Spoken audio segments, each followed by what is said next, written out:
little history how I came across your group. So, one of your band members, Tim Bean, was actually a former classmate of mine from back in middle school and high school. And I actually came across your guys' group through him. But the reason how I came across him is because I hadn't seen him in such a long time. I've known his family from when I was a little kid. And I can't remember exactly when it actually had occurred, but it dawned on me to see how Tim was doing. At that time, this was like years ago, mind you. I didn't have social media, but my wife did.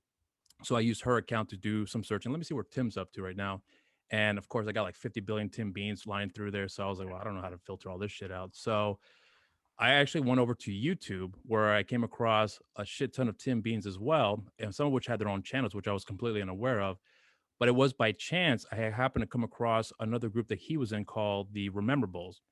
So I checked out that video and I was like, oh, he's doing what I expected him to be doing because I've known Tim being in music for such a long time. But again, it's been years since we last spoke.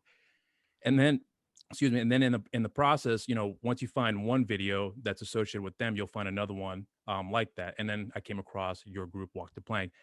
And the first video that I saw that you guys did was Dying on the Vine. And right then and there, that's when I was hooked. Again, mind you, this was like, I would say, I'm probably going to say 2017, 2018, around that time. And I think at that time, you guys were heading on tour to Europe, I think to Czech and then to some other countries in Yeah. Germany and wherever else. And then shortly afterwards, you guys had released an EP. I'm trying to remember. Oh, I wrote down right here. Void Treader. Right. And you guys were going back on tour again at that time. And then just by chance, my brother happened to be working with Tim at that same place that he was working at. I don't know if he still works there now. I think it was some sort of massage place of some sort, Yeah. if I remember correctly. Yeah. Okay. So my brother was like, hey, guess who's here? I was like, who? Tim. I was like, holy shit, Tim. And, that was the extent of our communication. And after that, I hadn't heard from him in quite some time. So then, again, long story short, as I'm doing this show, it dawned on me who else I wanted to talk to, and I can't remember how I came across with your music again because I am subscribed to your channel, but you haven't posted anything up in quite some time, so I hadn't Yeah. got any notifications about some of your stuff. But then I realized that you guys were still a group, so I thought, let me try to reach out to you guys and see if you guys will be willing to talk, and hence here we are now. Awesome. So I was hoping you guys could shed some light here about a bit of your background because I tried to do some research on you guys, and there's really not a whole lot that I could find about you. I did come across some interviews you guys have done when you guys were making your way out to Europe, Yeah. giving some of your experiences there. But outside of that, there's really not a whole lot about you guys in general, outside of what I know about Tim. Right. So I could definitely provide some insight from my experiences with him, and then I'm seeing how you guys have gotten connection with him, and and that point on. So you guys are from the Northern Virginia area?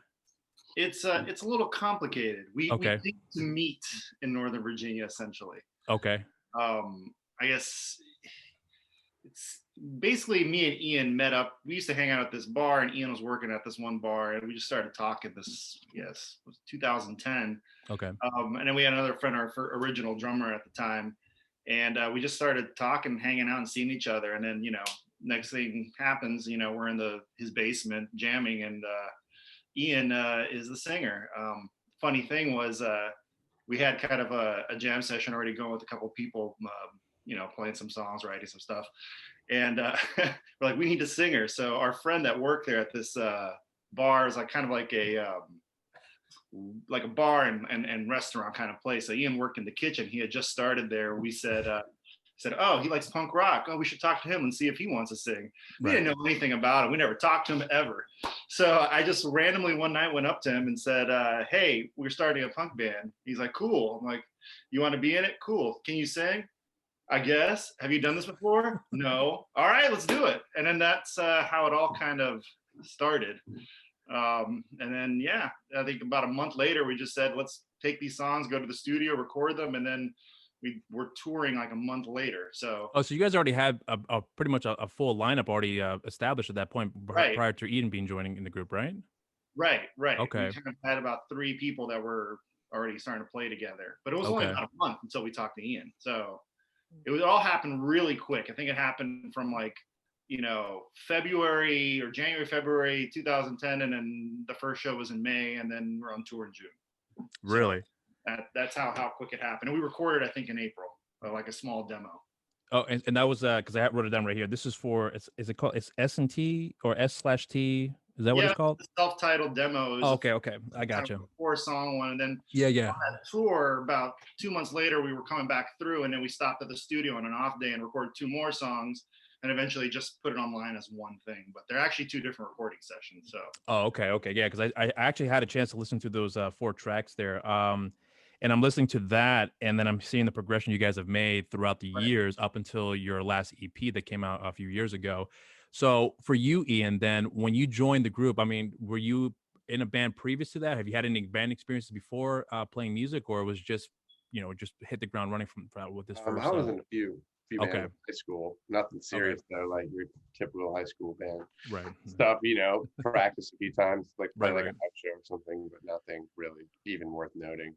okay, But it was something that seemed like a really great idea at the time, and in hindsight, it was a great idea. yeah, I was going to school in George Mason at the time, and I didn't really know that many people down this area or I'm in Boston now. I'm back. I grew up in this area, but I was okay, down there for school. Um, and it was just like cool, meeting people with like-minded interests. Um, and some of the opportunities it provided were great. But that being said, nothing could have really prepared me for what would become of just kind of like a casual idea that we had. right, And I think we really kind of started our band hoping to play a show with a band that we all liked. And Alex is like, I'll book a show for us to open for this band that we all like. And we thought that was the coolest idea. We didn't really, I don't think there was an idea to do as much as we did, but things happen and progressed as they did.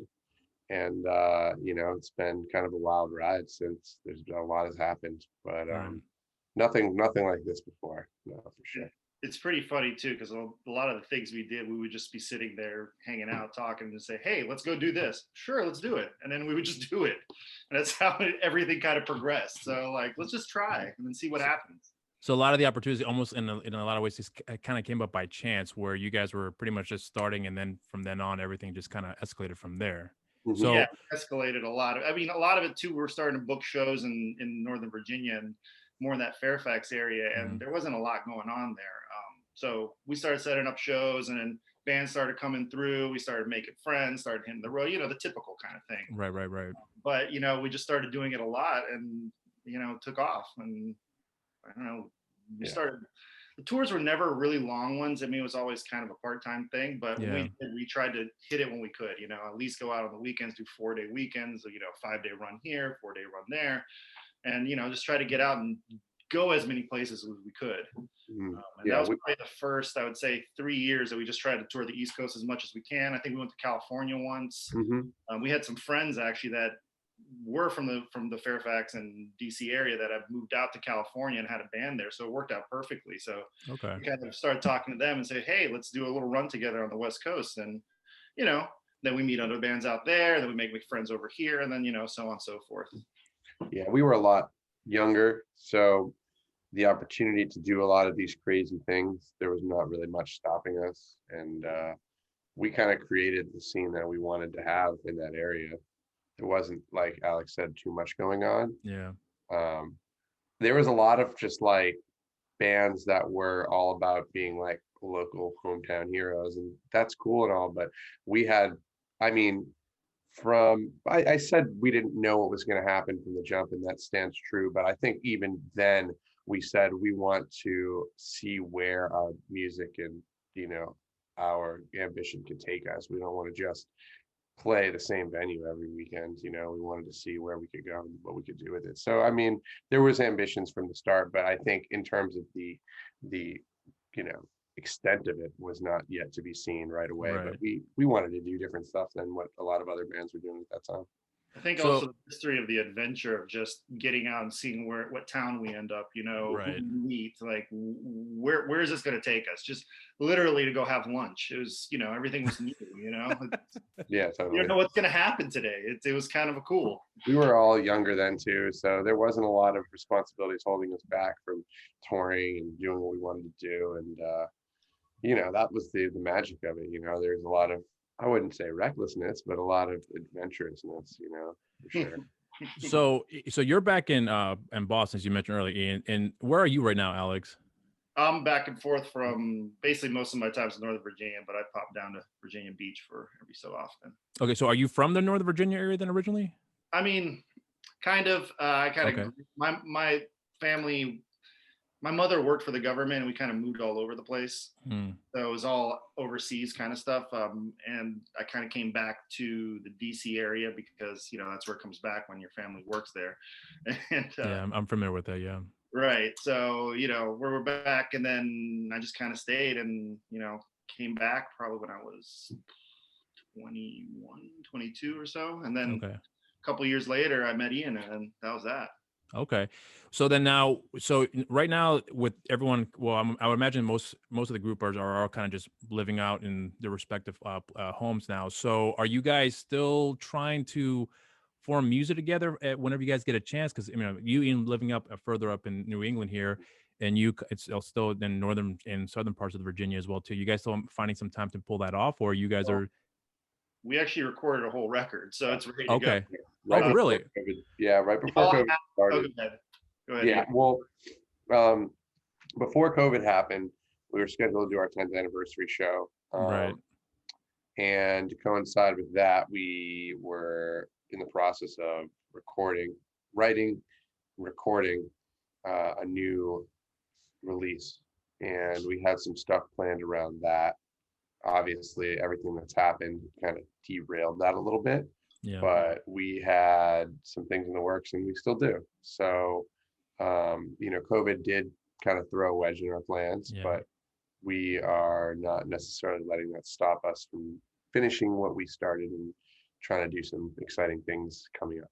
So Yeah. are you guys like rehearsing by Zoom, given you guys are all in different places, or you guys are just sending in tracks to each other and kind of going off of that? Well, what happened was we went to record this thing right as everything was shutting down. So we were able to get it done, but then there was like this period where we didn't know what was going to happen. Were we going to get back into the studio? Were Right. we going to, what was next? Are we actually going to be able to finish this thing? But all that was left at that point was just vocal. So we were able to get like a day and did this kind of wild social distanced kind of like vocal session and knocked it out. And from there, it's like, what do we do with this record? We can't really tour. We can't really go anywhere. We don't know Right. what's next. We were supposed to even be in Europe in May, but that kind of got derailed too. And then it got Right. pushed back.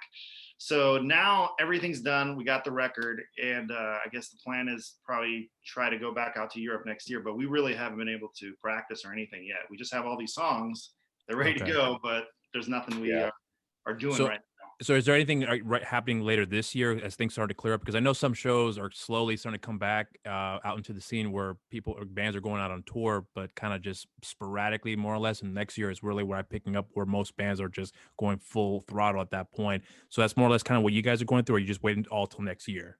I don't know. Let's see what comes up later this year. But right now, we Okay. have a plan. But definitely going out next year. That's Okay. Yeah. We're not necessarily letting the distance keep us from doing what we want to do. It's just everything's been so weird with COVID and live music and this type of thing because it's such a social thing, playing music, writing music, seeing your friends, making a scene, doing all the things that go along with like punk rock and pretty much any other genre and community, but punk rock especially because it's a really tight knit community and Right. a lot of venues closed in DC. Yeah.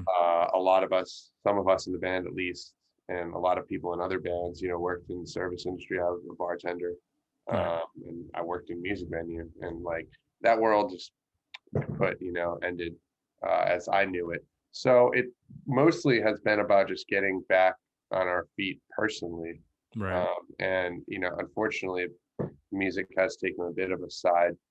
But I think with things opening back up, it gives us an opportunity to come up with a plan of what we want to do next. But I'm just really happy that we've had this record, kind of this release, these recordings to kind of sit on, work on.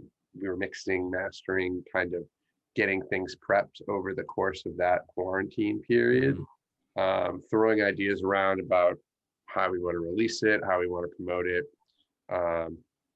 All those things are kind of in motion now. So, Okay. yeah. So there's already a title for the record already, or is it still part of the planning stages as well? Oh, there's a title. Oh, okay. Okay. No, it was a whole different experience going through this one, in the sense that usually you're up against it to get the record released and get on tour, and then like, are we going to have it done in time? Now it's more you get to plan it out and do it exactly like you want. So Yeah. no stress right now. So Right. I think this will be the strongest effort yet. Yeah. I really like it, and you get more time to plan. You get to take a little more time to nitpick at it. So Yeah. Okay. it helps.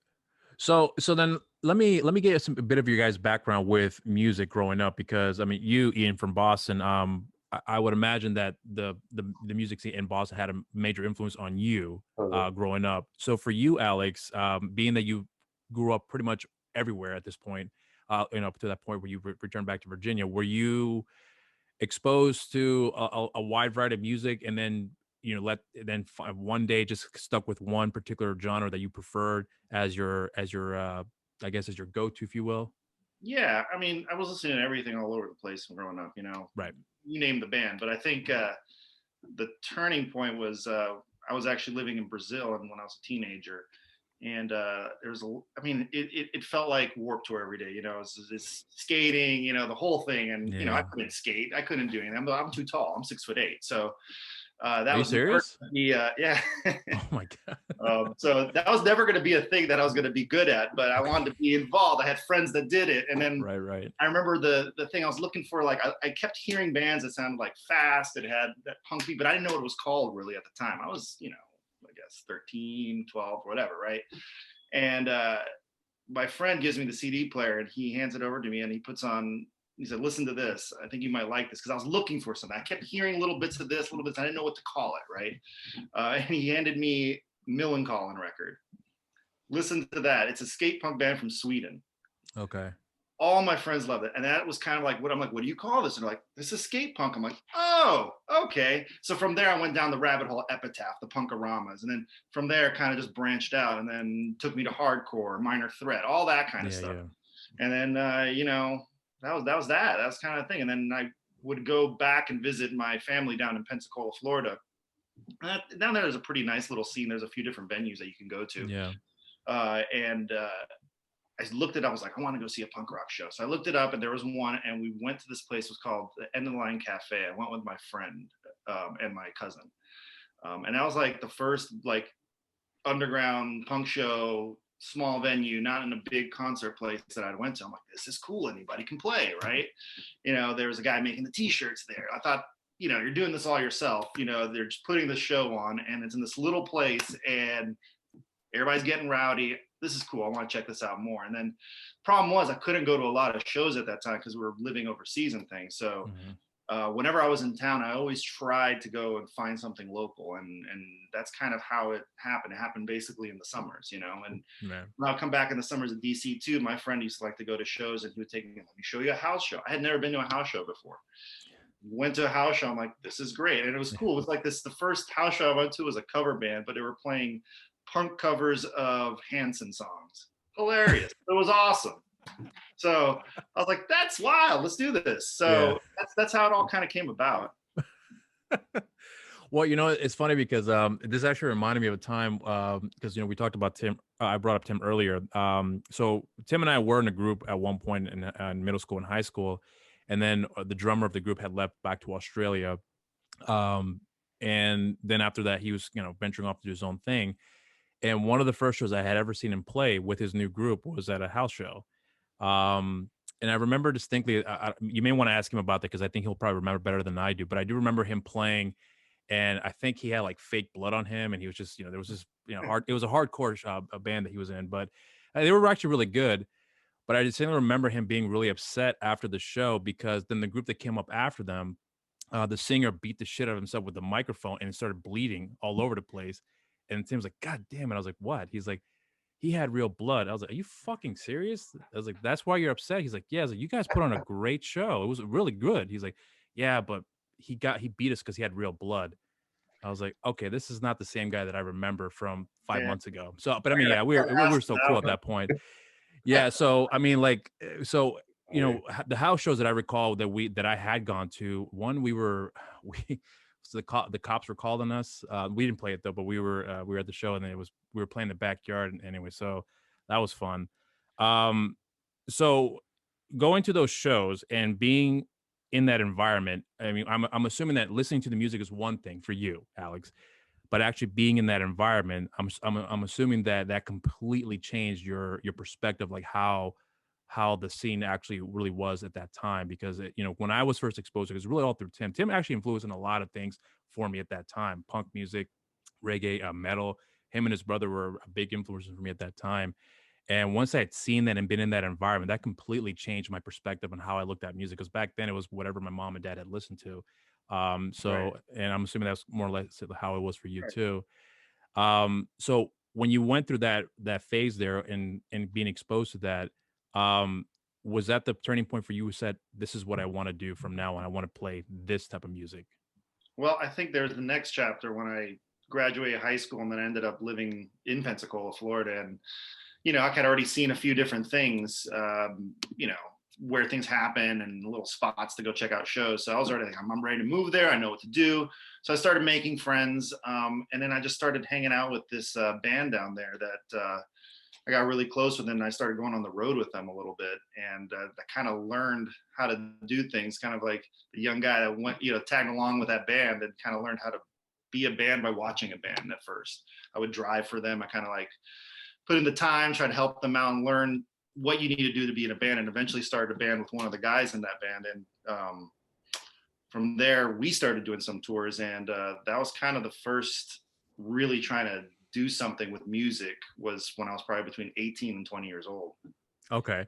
Well, and so then for you, Ian, growing up in the Boston area, and being around that music, I would imagine that, you know, you were at that period where, you know, the punk rock music, the hardcore scene in Boston was almost at its peak at that point, being around that. So, you know, Dropkick Murphys and several other bands you can name, that were major influencers, in the punk rock scene. Yeah. So were you at any point, you know, when you first had heard that music and been exposed to that, was that a major influence on you as far as you want to pursue that, or it was just I liked it and I'm a fan of it, but never at any point to pursue it?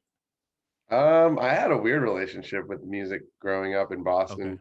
For one, my mom was a local DJ in Boston for like a long time. So Okay. like you had mentioned getting your music taste from your parents, and like definitely did from her. I would, you know, I knew all about the local music scene because she was a part of it.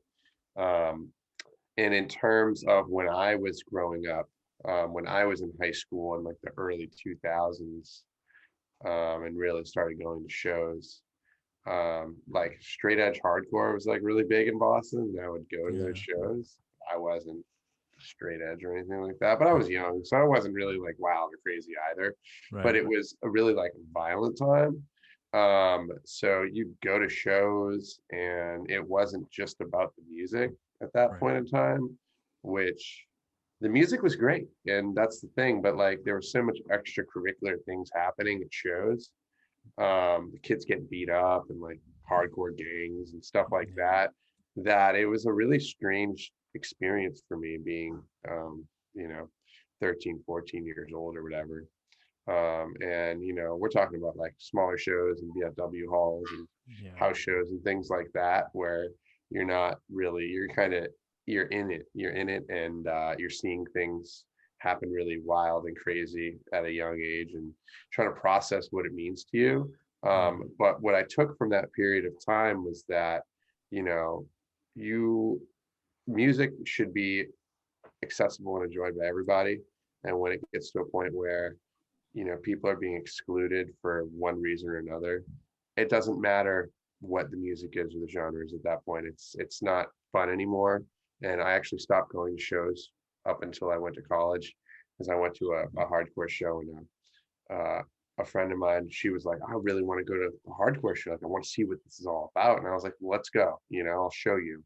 And we were just watching, and some kid flew out of the pit and punched her in the face and like broke her nose. And she was bleeding and everything. And I was like making sure she was okay. And this kid's just laughing about it, like, oh, like, these kids shouldn't come to a show if they're not hardcore. And it was just like, at that point, I was like, you know what? Like, I love punk rock and hardcore, but like, I'm not going to support this. You know what I mean? It really put a bad taste in my mouth. And then I went off to school. I went down to DC, and, you know, hardcore in DC is a really great history. And there wasn't really so much that vibe when I was in college and a little bit older in DC. And that kind of parlayed into me meeting my bandmates. But for a few years there, like, I really love where I'm from. I'm proud of, there's a lot of great things music wise where I'm from. But that period of time was pretty crazy. And, there are some great bands, like Bane, Converge, Have Heart, some great bands from that period of time. But from what I remember, a lot of idiots and a lot of dumb stuff is happening. And, that's how I would mark my upbringing where I grew up. I've seen quite a few of them throughout my years too. Well, so how are the music scenes now? At least with the hardcore and punk genre, where you guys are at right now? Because I think for me, because right now I'm here in North Carolina, and there's virtually no punk scene out here. I mean, if there is, I haven't heard of anything like that as of yet.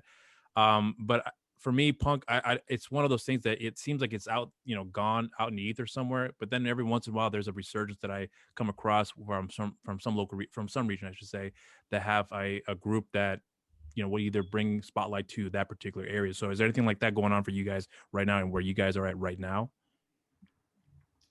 I mean, with everything being shut down, it's hard to tell, right? Because like we're talking about, a lot of venues did shut down. A lot of things have changed. We don't even know if the bands exist right now, right? So it's I guess it's a new world to wait and see what happens. I mean, there's always, I feel like, something brewing. I feel like somebody's always creating some music, right? Or people you knew that were in a band before that maybe their two bands broke up and now they're creating a new band. So I think maybe there's some excitement to see what comes. I know I've heard of some shows starting to get put together.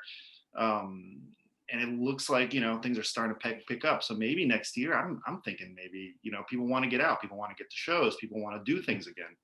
Maybe this is going to cause people to kind of take a step back and say, hey, let's not take this for granted and start supporting and going out to shows as much as possible again, play music as much as possible, because we haven't been able to do it, right?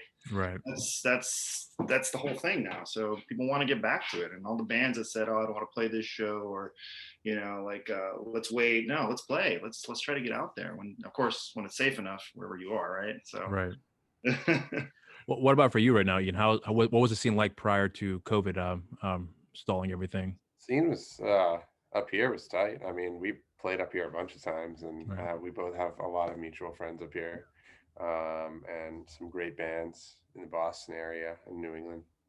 Just a lot of great stuff was going on here, and I have heard some things that are percolating up here. I mean, I can't really speak to any definitive events, but from what I've heard, just people talking and speaking with people, there's some stuff in the works. But again, like Alex said, it's probably going to be later on in the year or early next year. I mean, I think people are still so shell shocked about how everything went down this past, 15 months or whatever, that no one's in a rush to pack a basement out or a venue. And, just being back in the area for the first time in so long, I don't really know off the top of my head what venues are really open still. So, but just speaking to a few of my musician friends up here, there's a few things, percolating, but nothing super definitive in the cards. I got you. All right. So I want to actually shift into something else here real quick, because, we talked a bit about your background with music and, your upbringing as well too. But I'm curious to know if there's anything that I'm trying to see how I can transition to this one here, because I'm always curious to hear from musicians that are known for their genre that they're in. But is there any music, that one particular song or music or band that I guess most people would not think that you each individually might be into, that would be like, are you fucking serious? That? So anything like that comes to mind that you can think of that would be considered a bit of a shock for someone that may know you, may know about you, I should say. There's like tons of bands like that. Right. Same here. If you got in our van with us, it would be the most craziest collection of music you could hear. Name one. Let's see.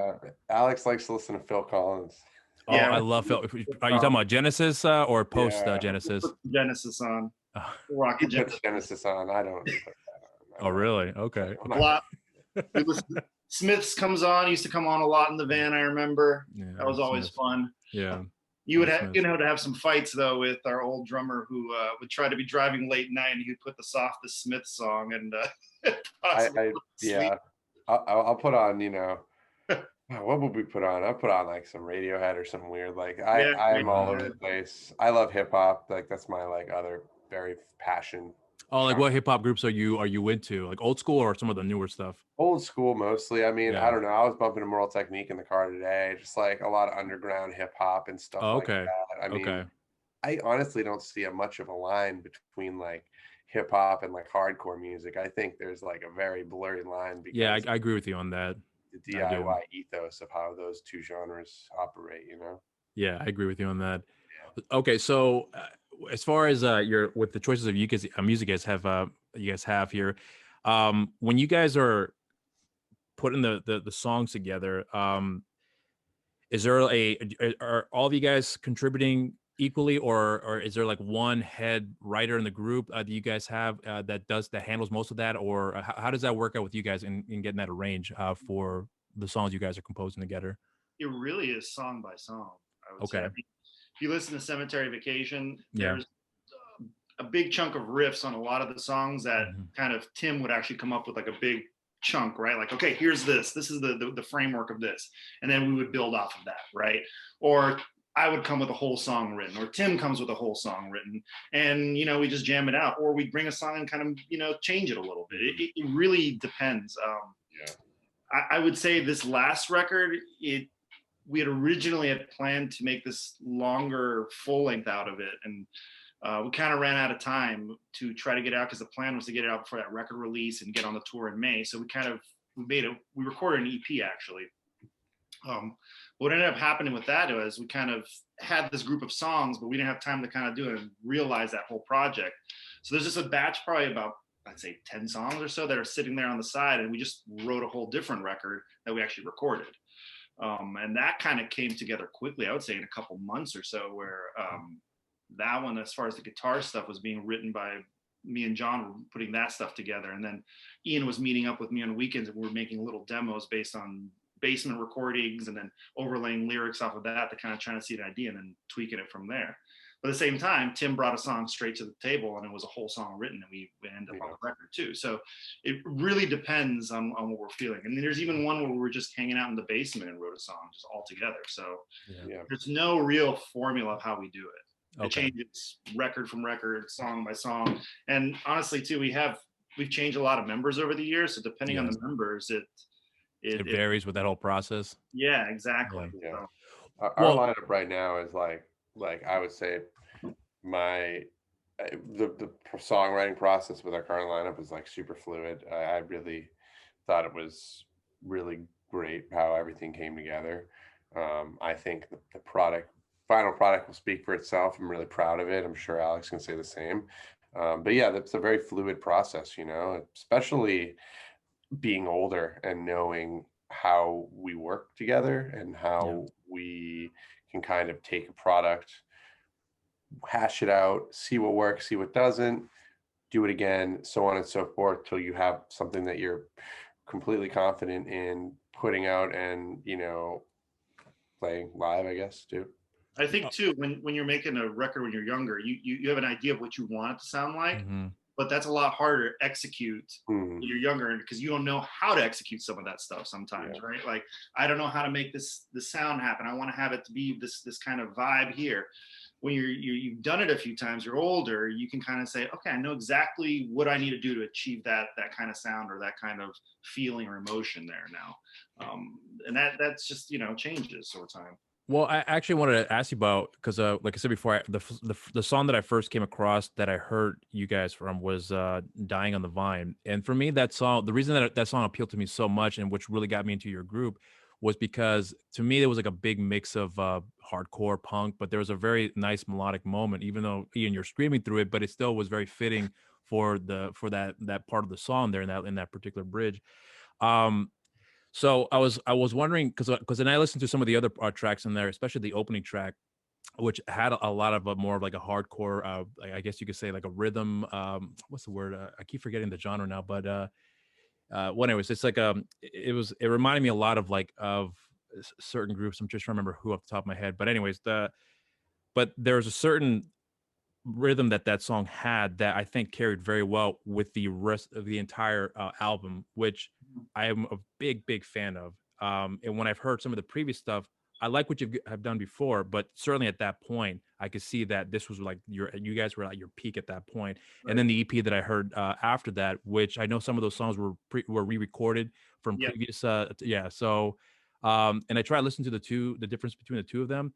And I'm trying to remember off the top of my head which one it was that I heard that I liked a lot more in the re-recorded version. Trying to remember what it was called. Either nothing. Nothing in common. That's the or one. Yeah, that's the one. That was the one. So I appreciate you guys doing that because a lot of times, some groups they will tend to write a song and then never touch it again. Right. And then there's an opportunity. I think when you have a really good song from however long ago that may be, take that song and try to see what you can do to make it more fresh or make it different, or Yeah. at least keep the core element of the song that worked so well, but then use that and did add some other stuff to enhance it, I would say. And I think that's what that record, in my opinion, showed where you guys have matured and the things you've done in the past that worked so well, and then compile it into this quick little EP you guys put together. So I appreciated that. So was the purpose of you doing that particular EP there was just to see how you guys were at that point in time in your with your musical endeavors at that point, where you guys are just trying to see how things have changed for you, or it was just for fun? Well, it was, I mean, all of those things, right? Okay. So we had Cemetery Vacation came out, and we were trying to go back out again, and we wanted to put something else out. And we had started writing a couple songs here and there, and we're like, we got 5 songs, let's go in, and why don't we record some of these old ones that we always play live that people ask us to play, but the recordings don't necessarily do it justice from then, right? They were the really early days, the first year. I felt like we could have done it better, So we just took 2 songs we played live and sped them up and add a little extra bits here Flavor and there, to it, yeah. right? A little more flavor. That's the word to use. And decided to throw it on that EP, and went on tour. That was the whole plan for it. Okay. Yeah. It was kind of expanding, taking it. It's that, the record, grow it a little bit more before the next release, right? Like, Right. I want to have a progression. I want to have something coming out showing people what we're doing always, right? And you ask the questions like, what's Walk the Plank doing? How often do you not have like, oh, they haven't put out a record in a few years? I want to always have people hearing something new as much as possible. We had some fun right now one. I do remember those sessions because Tim was like had some wild, crazy ideas. Yeah. Some that were so wild and crazy they never even made it onto the record, which is ironic. What was so wild and crazy about them that ended up not being on the record? I don't know. Well, I think it was not so much that it was too wild and crazy. He had a concept idea, I think, that surrounded it, and just we didn't have time to fully flesh out that whole record and get it recorded. Oh, I see what you're saying. They were good ideas. More Okay. psychedelic vibe to it, and we wanted a little bit of that, but then when things change and we decided to go a different direction for the EP, that kind of stuff is the stuff I was talking about, kind of put on the back burner, and let's revisit it later when we kind of want to go back and do that full length, right? Okay. So, like I said, it's just continuing what we're doing basically, and then let's see what's going to happen on the next record. I think the next full length will be something totally different. Okay. I'm open to that. I like changing complete sounds sometimes, right? And Right. seeing where that goes. You kind of keep your essence of a band. Like, I mean, me and Alex have been writing music together for a decade plus, so you're gonna have that the Walk the Plank sound, but not necessarily the same 10 songs again on the next record. Not like, I don't even know, like a Bad Religion record where you have a bunch of them and they still Bad Religion, but they're different, and it's like for us. Yeah, I think of like Bad Brains as a good example of like that's constantly changing their Mhm. songs. People, I think some people who don't know them realize that they're just a punk band. Yeah, but they're actually a little bit more than that. If you listen to their lyrics and listen to the actual music, it's a lot more complex and really good. I would say. I mean, that's what I was trying to point out with this record, Cemetery Vacation, because like I said before, I listened to some of the previous stuff, and yes, it is hardcore punk, no doubt. But like I said, I've seen the evolution and listened to the majority of your albums. But even then, sometimes some of the stuff I come across were just, I think when I came on your website, some of them were just simply singles that were just released at certain Yeah. points in between in the interim. So, but either way, like I said, I could see the evolution of how your sound more or less stayed true to the essence of the group, but you can see that maturity along the way, as I said before. So again, this once I wanted to bring up something about how you guys composite the music together when it comes to your writing process. When everything gets finalized for you guys, are you guys sticking with a, like your last record you guys are working on right now? Are you guys having like, we're gonna do 10 tracks and these are going to be the 10 tracks we're going to want to do, or it's just whatever we're going to put together and then we'll pick out which one we like the best? Is that more or less kind of the process for you guys? I mean, ideally we were trying to always do, let's write all these songs, record them all, and then we'll pick from them, right? It never has worked out that way. So we end up Okay. just recording, maybe, we'll say record 13, we'll use 11, and the 2 we keep for something else. That's Okay. tends to be the way we kind of do it. But I don't think basically what we write is going to end up on that record. We write them in session. So it's like, okay, we're working on the record and that's all we're going to do. And then once we hit that number that we feel comfortable, ready to go in the studio, we stop and then we go do it. And then we regather ourselves and do it again. Okay.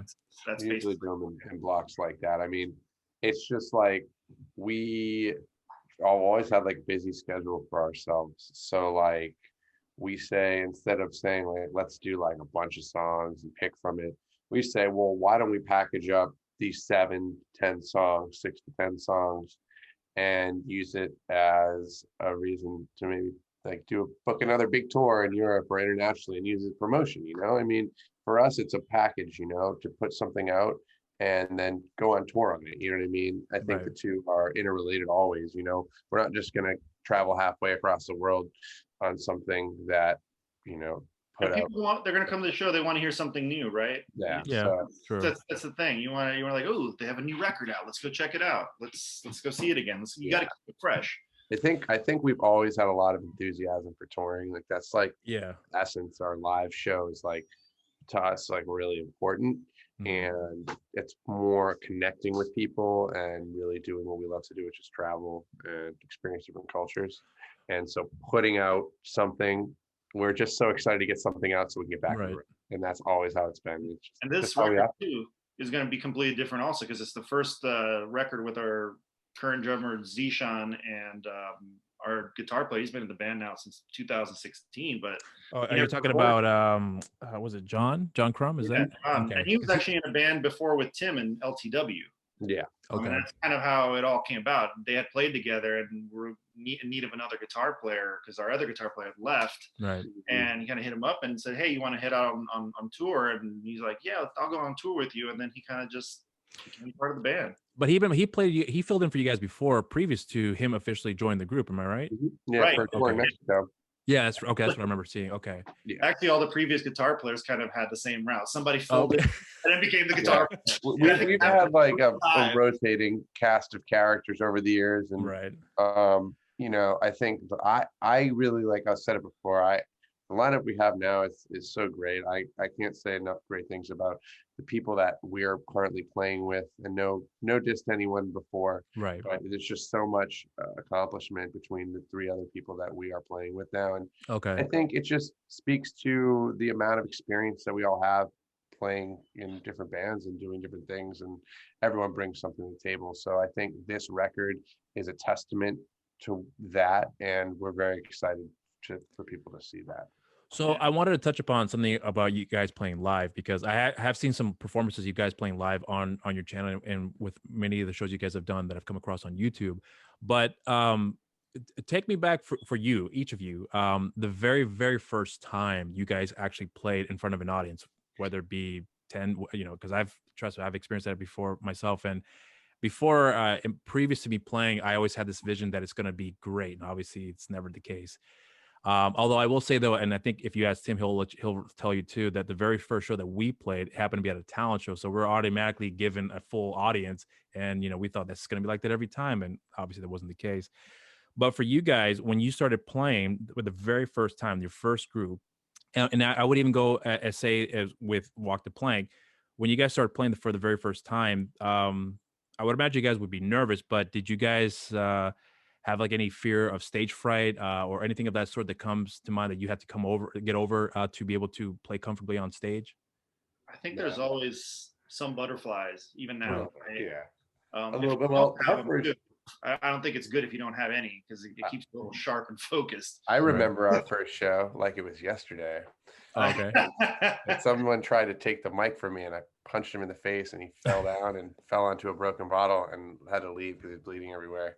And it was a funny show, and I think that set the tone for our band because our early years were quite rambunctious on our stage antics. There was a lot of like it's just craziness, just crowd participation and Well, rowdiness. not just take the mic. It was a little bit more aggressive than that. Also, it was like a full-on fledged, like just straight up brawl between the two of you at that Well, point. he He was was trying kind to of getting in Ian's face and then started trying to wrestle him for whatever reason. And then Yeah, was he yeah. drunk? maybe, I think so. Maybe he was just enthusiastic. That's the word Maybe. we use. Maybe he was auditioning, right? It I was, guess. Well, he didn't get the gig. I think we hit the ground running. Our first gig was what band? I don't even remember what band we were opening for, Mm. but I think we got hit up the day of, like, hey, you guys want to do the show? We need another band. And we had like 5 songs and we rolled in and it was just a disaster. But- The show but- was but- already falling apart everywhere. We're like, all right. people at that time in that area hadn't really heard much like that before, so people naturally went crazy, and it got a little bit of buzz. We kind of were able to fortify a little bit of a scene. So, like, I would say when you ask about our first show, I kind of identify that with a period of time, because that period of time was crazy and wild, and everyone was going wild, and it was less nervousness than more like anticipation for like what's going to happen, because Oh, I like every see. show like crazy stuff would happen and bottles would go flying and things would get broken, and like who's gonna be the next one to hit the deck, And in the venue, you'd be like, oh man, there's no way they're going to do a show here again. And then they're like, when do you guys want to do another one? We're like, what? Why? Yeah, and we would just, the place would get trashed, like things would just get like, it would But- just be Yeah, a they're like, mess. do it. This is crazy. This is fun. And then they'd book us again because like like, but the thing is that it wasn't just like us playing, it was Alex was booking these shows. Alex was booking bands from out of town on tours, putting together these lineups, and Okay. it was a scene was happening, not just us playing. We were just a part of what was going on. So it was more or less, being a part of, amalgamation of things, bands having a place to play on tour, Mhm. and bands, being able to come play a venue that was cool with punk bands playing, which some venues aren't. And also people having the opportunity to come and hang out and not have to be crowded in a little basement. It was like we were playing in like legit venues in Fairfax that normally wouldn't have punk shows. And What it was- places in Fairfax were you guys playing at the time?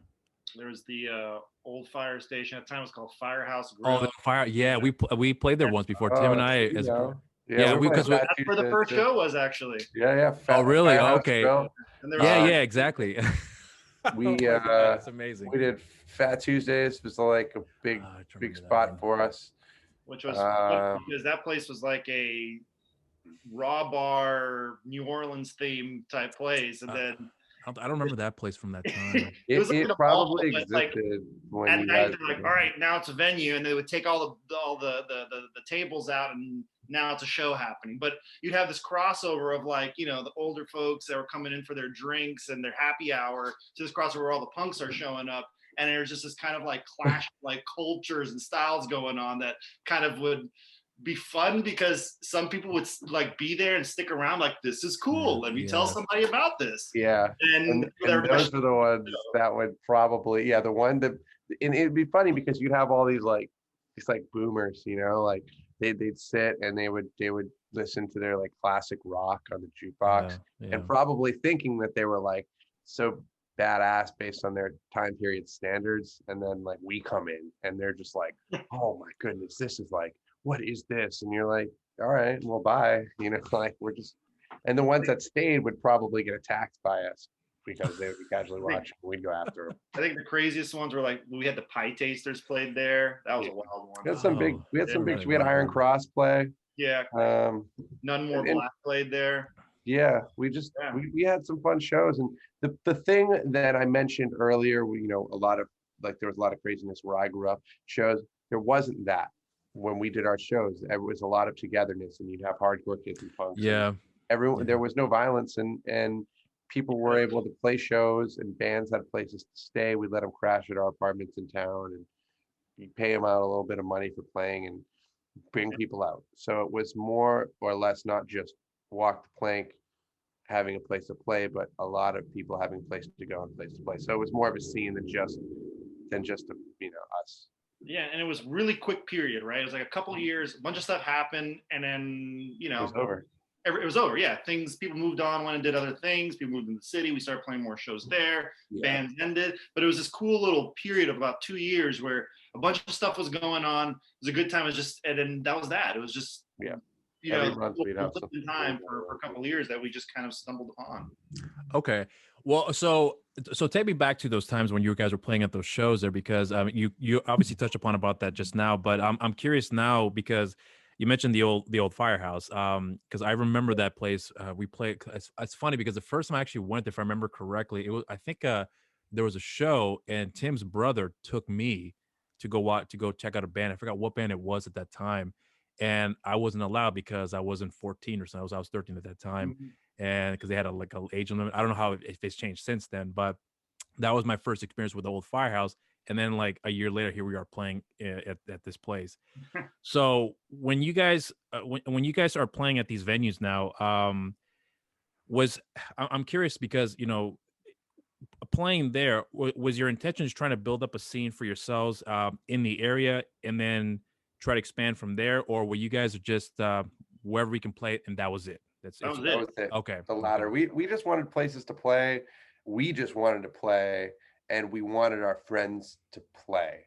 And we had some resources, you know, and like I think it was just we didn't have a plan, but it just kind of seemed to work out like that. So it wasn't, I mean, Alex, you can tell more. Yeah, and I mean, it's exactly that.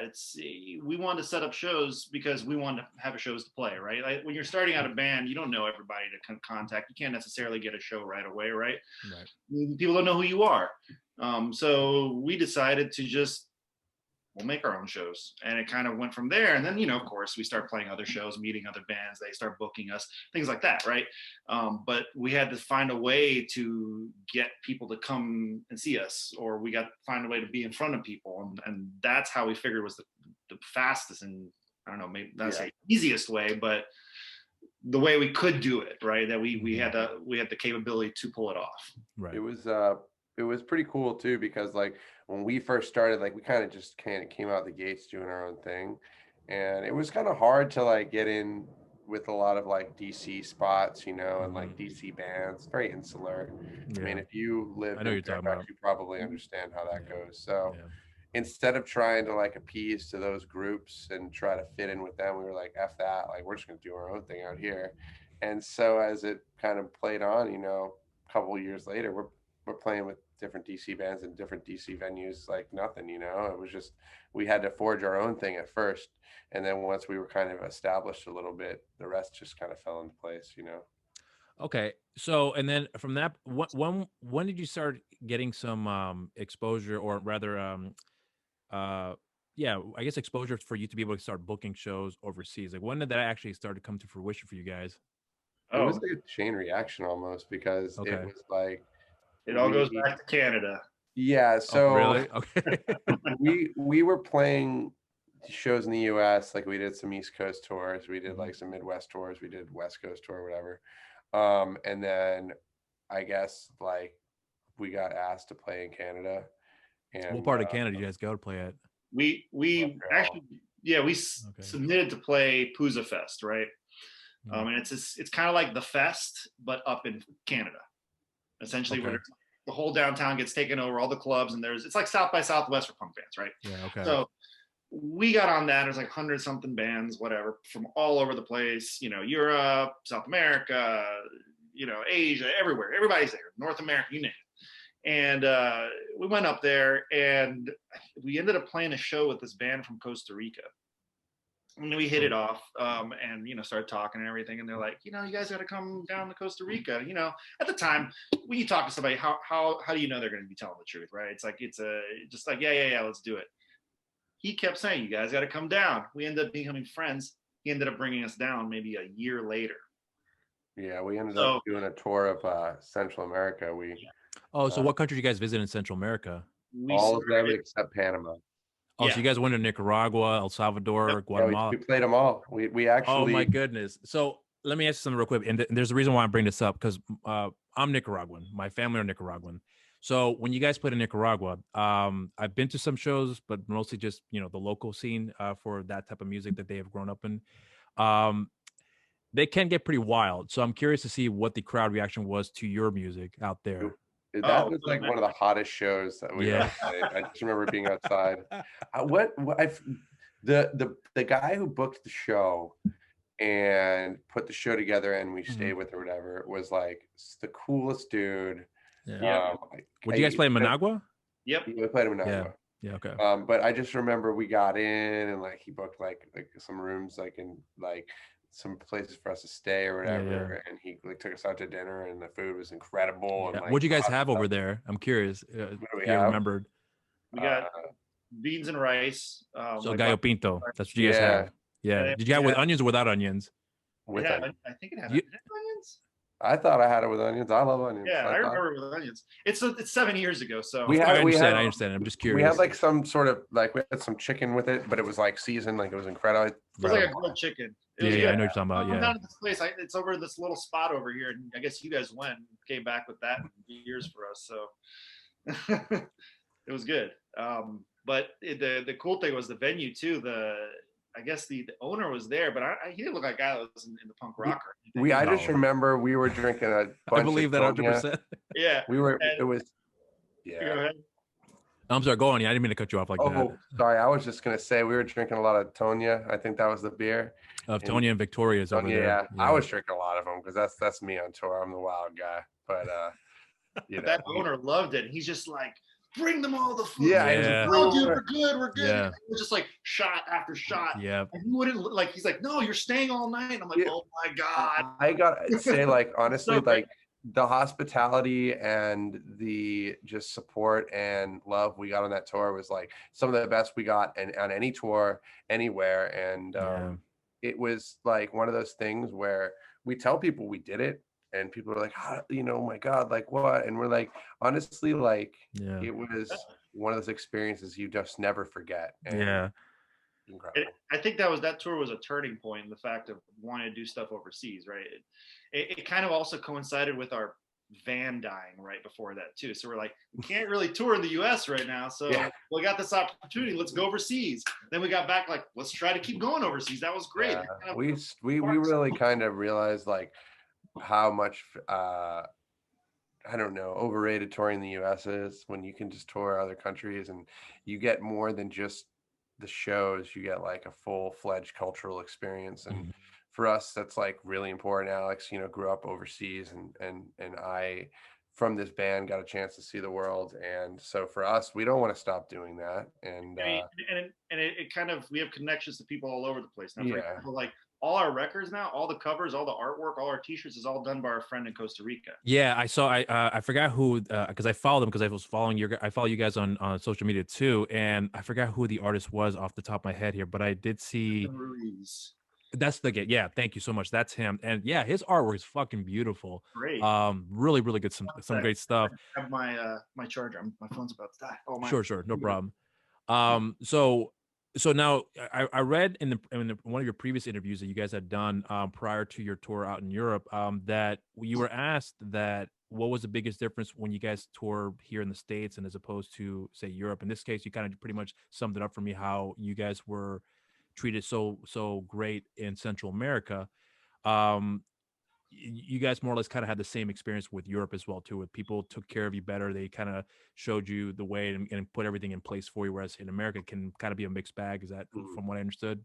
Yeah. And Mexico too. Yeah, Mexico as well. Yeah. Mexico. Great. And I mean, I think it really comes down to like what it means for a band to be touring places that not a lot of bands go, and what that means to the fan base. And when we talk about music, and especially the punk community, it's worldwide. But that being said, to make the effort to go see and meet people and connect through music is really impactful. And so we wanted to share that experience with people, and we really grew a lot from it, not just from a musical standpoint, but as people. And I think if there's anything you can take from this experience as a band, it's to be able to grow as people. And we were able to do that through these experiences. And we hope that we were able to, maybe some little kid somewhere could come to our show and be like, I saw this band this one time that inspired me to go start a band and do that too, so little things like that make it so special. And I don't think it's something to say that's more like, it's bad touring the US. I think it's the US is so vast, right? There's so many venues, there's so many bands competing for so many places to play. And you got these drives that are 8 hours. So, like, let's split up and try to play a show where we can. And I feel like that fact of the distances and so many different bands and people, it makes it harder to get people out to shows all the time, right? Or find connections in some faraway city that's 3,000 miles away. That's the difficult part about playing in the US. And I feel like when you're going to other places, it's the people who are in the scene, there may be smaller scenes, and they all kind of know each other. The network is sometimes a little tighter, right? Able to get you, like, I know, like in Mexico, they say, I know the guy in Toluca, the guy in Toluca knows the guy in Monterey, and then they can all work together and help you out, and they're all kind of on the same page. In the US, there's scene, and you're trying to coordinate. It's kind of like an insulated bubble, is from what I remember. I know what you're talking about. So, and then you got to talk to a friend who knows a friend. And I mean, that stuff still happens other places, of course, right? But I feel like when you're about to go over somewhere, they're trying to coordinate everything because they know you're coming, right? They don't want to make sure that you're going to run into any problems when they're bringing you over, right? And I feel the same way too. Like if I book a band and I'm trying to bring them over or something, I want to make sure everything's taken care of, right? Right. There are going to be no issues for them, right? When you're from a place, like we're from the States, we're just another band in the sea. So it's a lot harder sometimes to get out there, and the cost of doing it too, because with the gas price, you got to drive, like I said, 8 hours between DC and Boston. You're trying to book wherever you can just to get a few dollars to get down the road. Other places, the distances might not be that large, where it's maybe a little easier. In that you're not worrying about the transit time and what's going to happen on the way. But I think it's a big factor in the US. I see. Well, so now tell me about the times when you guys were, I mean, we talked about Central America and your experience in Mexico too. Europe, the music scene over there, especially for hardcore and punk music, to me, they seem to be more open to it. In some cases, more so than the United States. I mean, United States, I always feel like punk would be on a bit of a rise, but then like I said before, then kind of goes off in the ether, and then there's a bit of resurgence, but it's all within that insulated bubble. So in Europe, on the other hand, from my experience in listening to their music, it's pretty consistent across the board that, you could be a band that no one's ever heard of here in the United States, but in Europe, they're huge. And you go all parts around the world, and they're even bigger. But for whatever reason, the United States, they don't have that same kind of impact like they would elsewhere. I mean, only a handful of bands come to mind that do have that impact. Bands like Rammstein and, even Iron Maiden, you can consider them as being one of those top tier bands in Europe. But as far as like the hardcore scene, very few actually come to mind that actually have that impact here. So when you guys are in Europe and seeing that culture of how I would think, I think they seem more accepting of of the music you guys play. Were you guys a little overwhelmed with that, the amount of support you guys seem to be getting over there with the shows being set up for you guys, interact with the other groups? Because I would imagine that it's a lot more easier communicating music over there than it is over here. Well, I think we got to also look at this, that us playing in front of better crowds and more shows in Europe didn't just happen on the first tour, right? Of course. That first tour had a lot of shows that no one had known about us, and we were in these towns and playing in front of 3 people. Those still definitely happen in Europe, right? Nothing changes in that fact, but you got to get out there, right? Right. But I think what helped us get along was the support of the people that were there, right? The people that were booking the show. So even if things were not going well that day, you weren't too upset, right? You knew you were going to be okay at the end of the day. There wasn't so much of a sense of what's going to happen next. So that was a nice first introduction. You know, get your feet wet, get on the road. We definitely had some great shows there. That did happen on the first tour, but just as many shows that, you know, nobody knew who we were, or the show got canceled last minute. Those things happened. But we just, you know, the same thing, just keep going. And I think we went 4 times, and the last time the shows are for the most part are great. You're always going to have that one in the middle of the week that you got to play wherever you can play, right? Mm-hmm. Those happen. But glorified practice. Yeah, glorified. I love that. Glorified practice. That's great. I think really to touch on what Alex is saying too, and what you were saying, Rob, is like, it's like the culture in Europe to accepting arts and like expression and creativity, and like how life is approached there, where you should take the time to enjoy life and express yourself in ways like music, for example, or art, is really, you know, allows for us to go out there. And I think, you know, we always just get into this zone when we're out there for like a month or something like that. By the end of it, we're just like totally just chilled out, zenned out, and really embracing what we're there to do. And it doesn't feel like work. It doesn't feel like much other than, you know, you're hanging with friends and you're doing what you love to do. And I think a lot of the culture out there kind of allows for you to do that and express yourself in a way that is celebrated, you know, and people might not understand it, but they're there for it, you know, and they just want to, you know, get to know you and know why you do what you do. Yeah, I think there's a lot of that. It's like, why are you here? You have to ask you that. And they're genuinely interested, not more like, why are you here? It's more like, why are you here? It's not like, condescending over there about right. that. No. And the thing is too, it's like those countries are so close together that, you know, you are in Germany on Tuesday and Austria on Wednesday and France on Thursday. Not necessarily like that, but you know what I mean? Like, like every day you're in a different country. So it's like, what are the customs here? Like what's cool here? What everything's just, it's quickly having to adapt, but the general vibe is pretty chill. I mean, we had some pretty crazy times in Europe, you know, some weird tense times in like Eastern Poland and stuff like that. I can't say that's comparable to like the backwoods of Belgium, you know what I mean? Or it's like everything's different, you know, culturally, but the vibe is like, I mean, people want to enjoy themselves when they have the chance. And so you do enjoy yourself and you play music and you have fun, you know what I mean? But we have lots of fun stories and memories from going to Europe. And I think everywhere we go, people see when we come in there that, you know, like we're far away from home, you know, there's a sense of vulnerability to that, right? So people are going to, there's always people that know that. They know that this is not easy. I know they know you're out here doing this and it's fun and all, we're making friends, but there's a sense of, it's a little scary at times, right? Like you're in places that you've never been before. You don't know anybody. Sometimes you don't speak the language too. Yeah. People are going to help you out.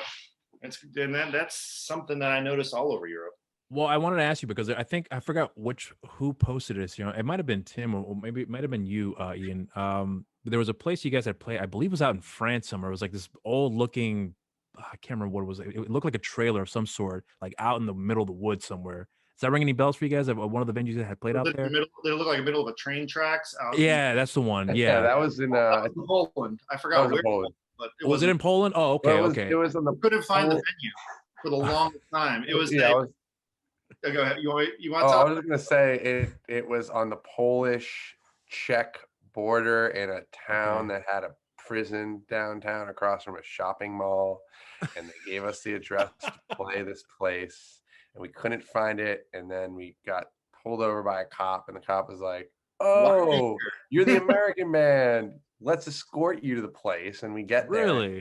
An abandoned train depot, and everyone was drinking vodka, and it was super Polish, and it was like a bunch of crust punks hanging out, and we were just like vibing and chilling, and it actually ended up being like a pretty fun show. But like it was just like one of those things you would like never see in the United States. Like it's just things like that aren't possible, but it's different out there, you know. And It So was was, that one of the situations too that, oh, where's this place at? Out in the middle yeah, of like nowhere. It's just like, It wasn't even. It was weird because it was like it it wasn't wasn't in the that middle of like nowhere. strange where it was, but it was like more annoying because we're looking at it's like it says it's right here. We're standing here, we can't find it, and Yeah. we're like all these by these like warehouses and stuff. Like it's not anywhere here. It was okay, just beyond this tree line, and then there was the train tracks, and it was there. We're like, so we're Yeah. like driving around trying to figure it in out, and the whole circles. time Yeah. Okay. right Okay. in front of us the whole time. So it was, Okay. Okay. I got it it now. wasn't It So, fun. ended up being a fun night, but it got a little hairy for a little bit. But I mean, I feel like if you're not prepared for that any given day on can be tour a in long night for you the guys. country, Yeah. then you just probably shouldn't be doing it because that's I just mean, part of it. also wild things happen here too. You know, you don't know where you're gonna Yeah. end up sometimes. There's U.S. wild and there's Polish wild. Like when all these crazy hooligans were on their way to the venue we were playing at, and the venue itself was like a pizza place, and they were like, the hooligans are coming, and they just closed. They were Yeah. like, we're just gonna close our place. We don't have Yeah. these hooligans busting in and breaking everything. It's just weird times. As these dudes started rolling down the street without shirts on, totally drunk, coming to destroy everything at the show. So the guy's like, "Get out, close it!" And we're like Yeah, on the run. I was like, "Oh my god!" I think Wow. things are pretty modest for the most part in Europe, but like the farther east you get, like closer to Russia, it just gets weirder and It's a weirder. whole I mean, different environment over there. yeah, and I have nothing but nice things to say about the bands we play with, the host, people who book the shows. Nothing but nice things to say, but weird stuff happens the farther east you go. Just All right. Well, so then now, explain to me now with, when you guys come back from touring, especially like Europe, at any point, just not going to U.S. tour, just from overseas. When you guys come back, do you guys have the urge to want to go back out right away, or are you just all right? Let's just get ourselves recharged and then let's go back out. It What really what's depends because we'll okay? have a tour where we get back and then we have to leave again in like a week, right? So then you're Okay. already in that mindset. It's like just rest. But sometimes it's like, okay, that's over. I don't want to see anybody for the next month, and then we just shut down. So I think it's a little bit of both. Okay. yeah, yeah. I think for me, like where I'm at now, the rest and relaxation and recharge is probably a little more welcome. But there was times where I think we did like a Mexico tour and like a Europe tour, like back to back or something crazy like that, or we've had some weird schedules because we used to just over like book ourselves. and, then, Really? and then Tim has his other band, so it's Yeah, he'd go Tim's on tour always with been us, get involved. back, and then hop on a plane and go somewhere else. And This is know, for the rememberables, right? Mhm. yeah, Okay. it's funny because I think the last time we were in Europe, we didn't fly out with Tim or didn't see him ever. He was already out with Memorable. So by the time we got him, he was already delirious and out of Yeah, his mind. Like, you all right, Tim? You there? And so he had to recharge a couple of days before he could be back to his normal self again. yeah. He's I been actually off for weeks already. So I went out to Europe just to like visit and travel myself a summer that we didn't tour as a band, but I had like such an itch to go back that I just went. So I mean that bug to travel and do all that stuff doesn't really go away. Okay. But sometimes you do need to take into account your own personal, physical, and mental and emotional health. Yeah. So like I think while it sounds great to tour all the time, it takes a little bit of a toll. Yeah, it's So kind of taxing on you after a while, I'd imagine. yeah, and we all have like really awesome supportive partners that like put up with our wild traveling ways, but coming back and seeing them is equally important as spending time with them because we're lucky to be able to do what we do, but we can't forget about the people close to us as well. So. True. Well, so if you don't mind getting into that with me real quickly, so when you guys are traveling out and about, one of the things that I've come across in stories when it comes to touring, unless you're like Max Cavalera who travels with his family 24/7 wherever he goes, a lot of the bands go away from home for a long period of time. Um, when you guys started going through that the first time around, here in the States and then overseas, um, as you started doing it more often, what has changed for you as far as leaving everything you need to have for home to provide for your family, and then coming back and then having to just kind of restock again. I don't know if that's the right way of saying it, but I guess what I'm just really trying to ask is that, are you guys making sure that you have all your eyes what's the word? All your, I'm trying to use this phrase here, but I'm fucking this up. I'm just trying to say that you guys have all your ducks in a row is what I'm trying to say.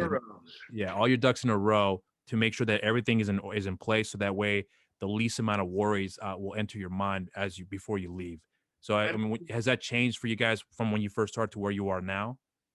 I feel like before, I mean, it's different. I mean, when we first started going out on longer tours and going overseas and stuff like that, yeah, it's, you try to make sure everything's good. But now, I'm married now, right? So I go and I'm on constant contact with my wife, and technology is better to keep in touch. So Mm-hmm. to a sense now lately, I mean, we're not next to each other, but I'm talking to her every day. We're dealing with whatever and that's going on back home still. So Right. there's a sense of it like nothing really changes, just you're something else you're doing, right? But there is that, just the physical part is basically the only problem I have an issue with right now, just being away from people. But the contact and talking to people, like I'll sit there in Europe talking to friends back here. I'm connected to stuff going on with my wife, with my family. That stuff doesn't turn off, right? Like Right. it's constant conversation. So there's never the sense of like you disappeared or you're not here, right? Right. Quote, quote. I'm always trying to be there as in some sense, right? And then we don't go that long either. It's not like we're gone for months on end. But the hardest thing is maybe the time difference. So having to wake up or staying up to talk to people, that can be a little hard. Yeah, honestly, like coming back is like, so I kind of made like a bit of a career change through COVID. So like for like the last decade, I was like bartending and doing like kind of jobs where I could just take off and go, just come back and get back to work. And it was always easy for me to just go do it. And working at music venues too, where I was just like a very kind of fluid situation.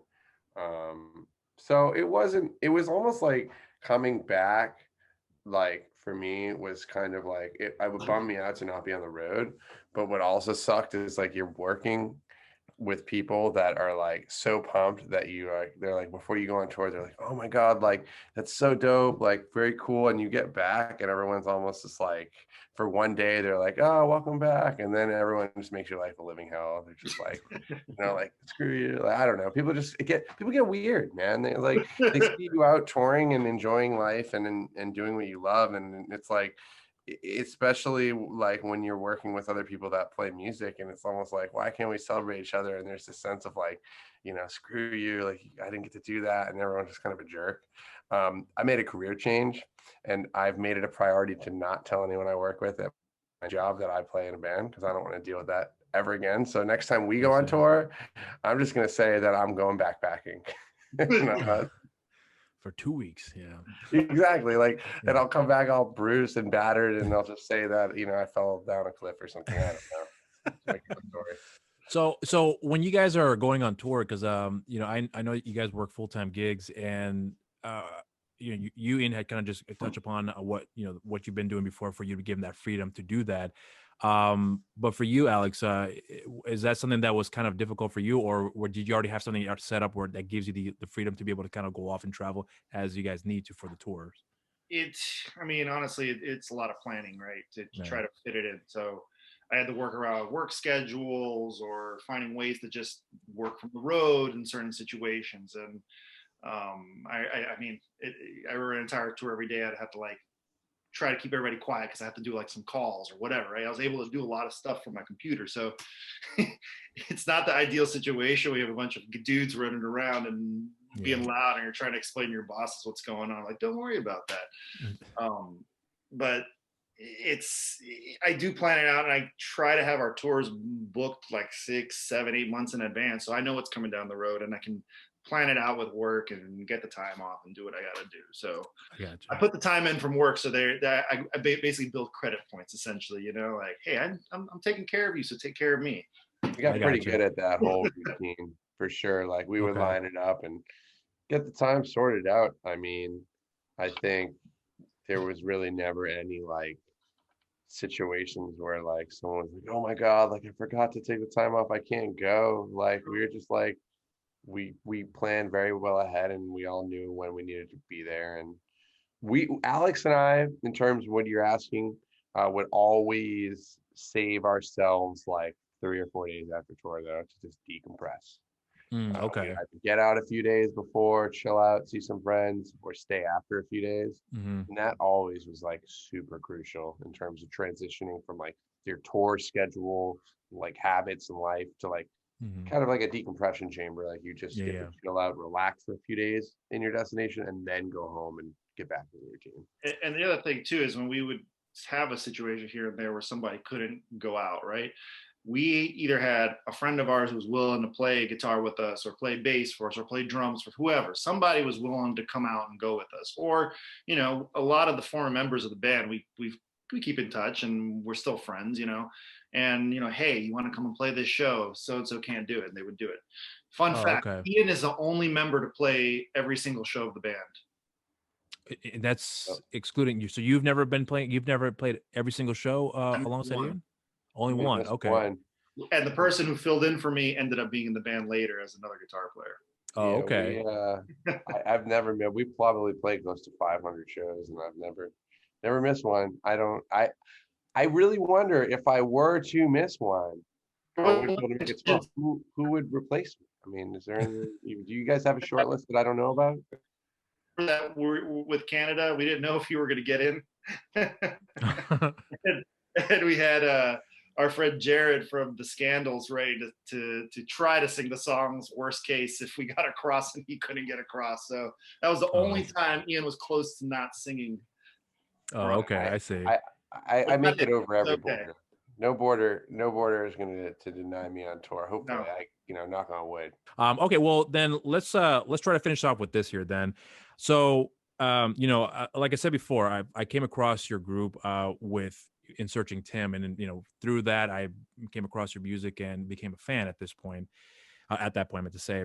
So with you guys playing your music now, and seeing the evolution you guys have gone through throughout the years, and having seen the member changes, and seeing all the all these environment changes you guys have experienced, traveling around the world. Did at any point in time, did you guys ever consider looking back at what you've done, and revisit past shows you guys done? Because like I said before, I've come across some live shows you guys have done on your channel. Do you guys ever go back and revisit some things you've done? I mean, apart from the music you guys record, but just like previous stuff you guys have done shows, you look back at that and see where you guys were at that point, as far as your mindset was, or do you guys look back at previous things you guys have done in the past with other groups you guys have been in, and reflect on those particular moments in time of what you guys were going through at that point and to where you are now? I think it's interesting to always talk about these stories that we had with this band, because there's so many different eras, so many different people. And the thing is too, the people in the band now will have known the people that were in the band before, and all kind of crosses over that, the stories come up and we're talking. It kind of feel like the more we talk about it, invigorates you more to keep doing it, right? It reminds you of the good times, reminds you why you do it. I mean, who's going to talk about the bad stuff, right? You don't want to sit with your friends and talk about We that. could talk about all the bad stuff. We could hold a whole segment on all the problems that we've gotten in, but no, Alex, you're right. I mean, it's the story that continues to write itself. I mean, Alex and I are best friends, and the bandmates that we have now are also very close. And I would be lying if I said when we get together we don't just reminisce about all the crazy things that we've been through. So in a way, we do look back, and for us, we're always still looking forward to, because the enthusiasm and the passion's still there. So like, do I sit and watch old videos of us? No, not really. I mean, maybe once in a while for whatever reason, but I'm more focused on what are we doing next, and how are we going to do that. And that's just how we operate, and that's probably mostly. And we're always trying, like, for example, like the people we are friends in Europe, and the people we deal with in Europe are the same people we dealt with at the beginning. The people that gave us a chance. So there's always this, harkening back to what helped us and what got us to where we are. But then it's now, okay, what are we doing together to go to the next chapter? So those same people are involved with our band that were there at the beginning, the ones that were helping us, getting us on the road, booking the shows. Now it's like, hey, we're coming, and they're like, yeah, let's do it, guys. Let's all get back together. You know, so those people that have been there in the beginning are just as much part of the band as the people that play in the band, right? Mhm. It's the family. Yeah, we it's more than just the music at this point. So for us to just watch a video or listen to an album we did is only half the story. You know, it's Right. connecting with the people that we met along the way is equally as important for us to kind of look back. I And we see. visit each other too. These people all over, we'll go and see each other. They'll come and see us. It's not just connected. Oh, we're here in town and we're going to be playing this show. These are our real friends that we made. Support system you guys Yeah, have for each this other. is like family. It's family, and it Yeah. really all kind of happened in a way that, you know, it's hard to just look back on one event. It just is a series of events, and it brought us to where we are now. And the best way to celebrate that is to continue to do it, and that's like what we're trying to do. And it gives us a chance to get together, right? You know, you Right. forget about these Yeah. connections and Yeah, yeah. relationships, and then they go away, and then you look back on it and like, well, why did we stop? We stopped seeing each other. You don't want Yeah. that to end. Well, because I'm hoping that because like I said before, when I was trying to do some research on you guys, there's a very limited information that I could come across for you guys. So I'm assuming that this is actually the first time you guys have interviewed, with someone like this to really kind of expand on your background, expand on your history and what you guys have been through throughout the years. So I'm hoping that maybe one day somewhere down the line, you guys would probably 10, 15 years from now look back. What was the very first interview you guys ever done? Ah, I remember. You're so cool with Rob Yeah, Medina. Let's see what we were thinking at that time. So, right. I like these type of situations because this is one of the reasons why I wanted to talk to you guys because, um, you know, the I like capturing these moments with people when they're talking at a point in their lives of what they've explained, what they've gone through, and where they are at this very moment in time. And I'm hoping that somewhere down the line, if people were to talk about, let's say in this particular case, the DC punk scene, what was that time like? Well, there's a band out there named Walk the Plank who actually touched upon what their experience was like at that period in time and when they first had started. So I use this as a way to hopefully have people look into and learn something about that period in time, but get the stories from the people that went through that. Right. So that's really my main goal when it comes to that. Yeah, I want to talk to people and I want people to share their stories, but really this is also like a little time capsule for me as well to talk to individuals who have been through that period in time and see what it was like for them. So I'm hoping that this would be something you guys could use one day to look back on and share, when you guys are continuing on with your career and look back on this and see like, holy shit, you actually said that. Remember when so that's what I'm hoping that would happen. But listen, guys, I know we're running a little on time here, but I really want to thank you so much for your time and making and letting me have this opportunity to speak with you guys because um, like I said before, I do enjoy doing this here, and I truly enjoy people who have a story to tell and are willing to share everything they have to share their experiences here. So I can't thank you enough, and I am a genuine fan of you guys' music here. So I'm hoping that one day when you guys are in the North Carolina area, because I'm out just outside of Charlotte. So anytime you guys are in town, I'm keeping up with you guys to see what shows you guys are going to have here somewhere, hopefully in the very near future. So Sounds that way we can get this, awesome so we can for get that sure. support there. So I definitely will do my very best to support you guys and spread the word out there for you guys to hopefully get some more support out there along the way. But I can't thank you guys enough. And is there anything you guys want to plug in real quick before you guys head on out? Yeah, first off, thank you, Rob, for reaching out. I know that you probably have a lot of other bands and other stuff going on, so we appreciate you taking the time to speak with us. And that being said, we have some cool stuff coming up down the pike, and we would love to get everyone excited for that. So, people should keep an eye on our Instagram. We're going to be posting stuff on that soon. Our new release, we can't wait for that to roll out, and it will be coming out in the United States and Europe. So, we got that coming up. And Alex, if you want to expound upon that. Yes, I think you touched on it all. Just Yeah, spring. Get ready. It's coming out in spring. Yeah. That's Spring, awesome. spring, yeah. It's done.